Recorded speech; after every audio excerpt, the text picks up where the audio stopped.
Good afternoon, everybody. Oh, the usual silent treatment, exceptional. That's all right, I'm used to this. I do crew talks. So, Magino. So where are we? We are in Dubreuilville. Where is Dubreuilville? So Dubreuilville is about a 45-minute drive from Wawa, about 4 hours from here, almost due west.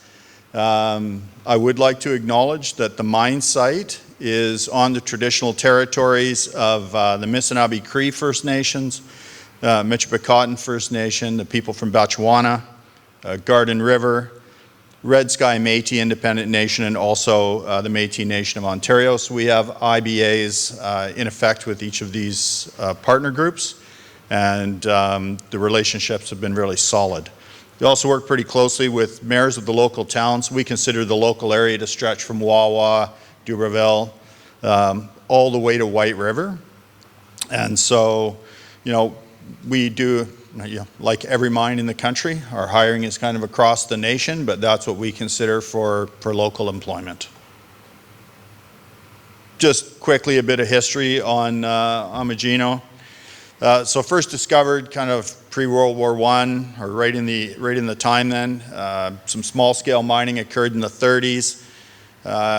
In the late 80s, it was run, I think 106,000 ounces have come out, about 700, 800,000 tons from the underground. There remains a historic tailings there. We believe that the tails actually probably grades reasonably well, so we're going to do some testing on that. It'd be free milling as far as we're concerned, so a good opportunity for us just to run that through. Argonaut acquired Prodigy in 2012, so we've had it about 10 years. You know, lots more work has gone into it. 2013 fees study at 12.5. 2016 a pre-fees at 30,000. It does look like it wants to be a bigger mine. 2017 we completed the feasibility study at 10,000 tons a day, and that's where we're at. I'll talk a little bit at the end just about where we're currently at in the state of the mine. It's fairly exciting times, I'll say. So we do expect to pour gold this month. We've been running the mill, you know, commissioning at the moment. We've been commissioning rock in the box May 13th, as far as the crusher is concerned. Grinding circuit May 19th. We've gone through the shutdown to get across all of the OEM's recommended maintenance. So moving along quite nicely. We're a large, you know, low cost, long life mine. So 17 years, 2.4 million ounces in reserve, 5.4 in resource. We do expect to, you know, we're in a great mining district, frankly. We share a parting wall with Alamos at Island. And then we do expect to achieve commercial production sometime in Q3. So we'll give that a push. So far the plant looks like it wants to run really well.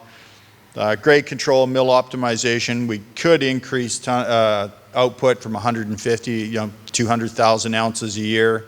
We're going to aggressively go after this, you know, try and push the mill tons up.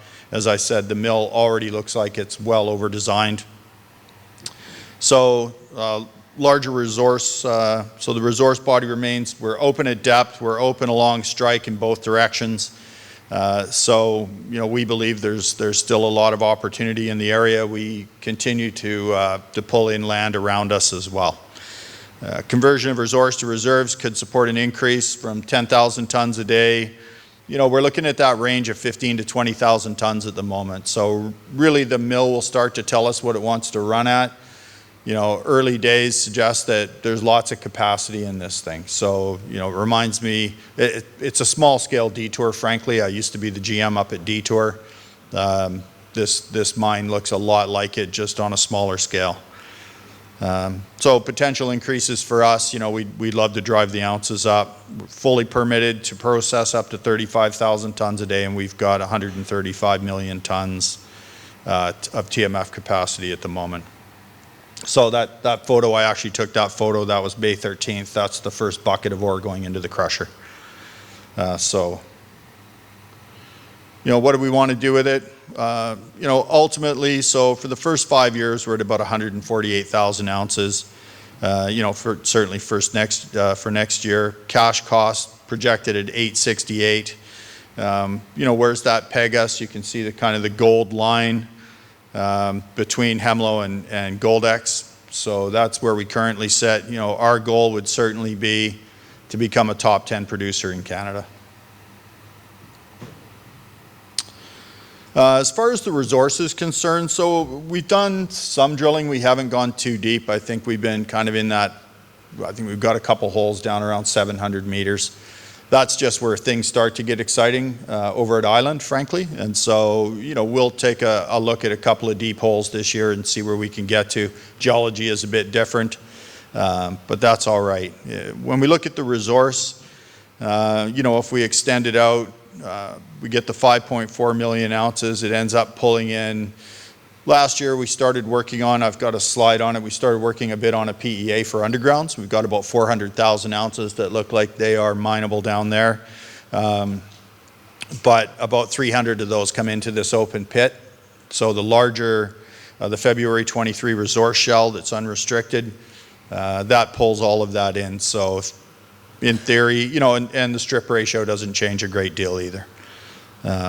So 2023, lots of going on at the mine site again. We're setting up for August to be a lot of drilling. We'll begin the program to convert resource to reserve within the open pit. And as I said, we're going to target some high-grade potential below 700 meters. As far as the underground is concerned, so, we just heard from the fellow from West Dome. We're in the neighborhood. It's a great neighborhood to be in. They're doing well. Certainly Island is prolific. It looks great as well. And so for us, it's that high grade at depth potential that we've got going on that we really want to explore. We've already mined it underground. Well, previous companies have mined it underground. You can see the Island's at about 10.4 grams per ton. That's spectacular grades. The Sugar Zone mine is in the same area. We're in that, along with Hemlo. And then, for us, it's maybe high-grade mineralization proven in those mines to 1,000 meters. We're going to go and have a look for ourselves. We think we've got a lot of potential. Designing the drill program, so for targeting the high grade, we've got several targets that we've mapped out. Our geos have been on this for a long time. We've kept the same people. We've been lucky in that way. On the exploration side, we've had great consistency with our people, so we've got continuity of thought. So positioning us for growth is really focusing on the people. So the first thing is always to try and get people.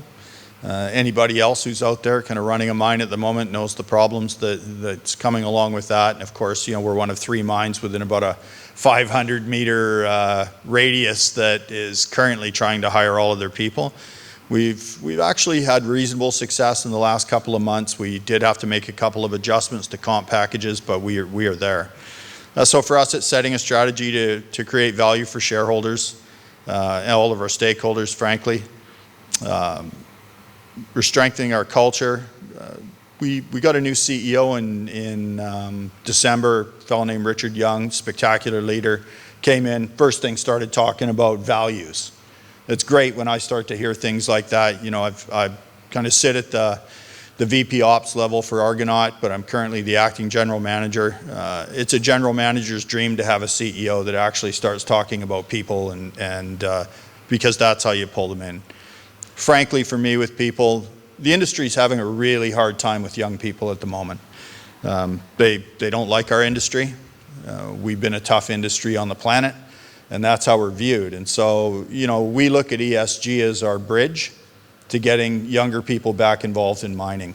It's kind of, they've given up a bit on mining, but mining is the pathway through to a greener future. And so, but we have to get them involved. It can't be a bunch of old fellows like me running around kind of trying to get this done. Starting to show the wear, quite frankly.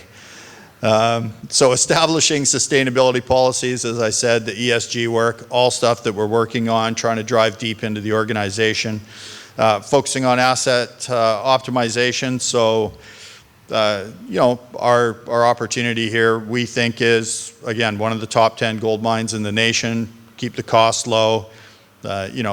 We are moving our head office back to Toronto, or to Toronto, so that's also good.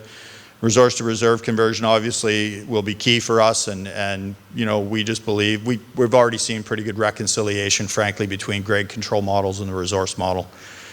And then an increase in mill capacity just to match whatever the optimal mining rate is. It is sub-vertical veining, it's very spotty and narrow. So, you know, we will be flitch mining this with 1250s on 5-meter flitches. And then the focus on free cash flow is just become the low-cost mid-tier producer in North America. For us, that's our goal. We don't intend to work outside of North America. Any new projects that we'll look at, any M&A, our goal will be to work within North America and focus in the local area. So I promised I'd keep it short, sharp, and shiny, probably as much for me as it was for you. But I will just give you a bit of a chat on where things are at, because it's, you know, it's a hot topic at the moment with Magino.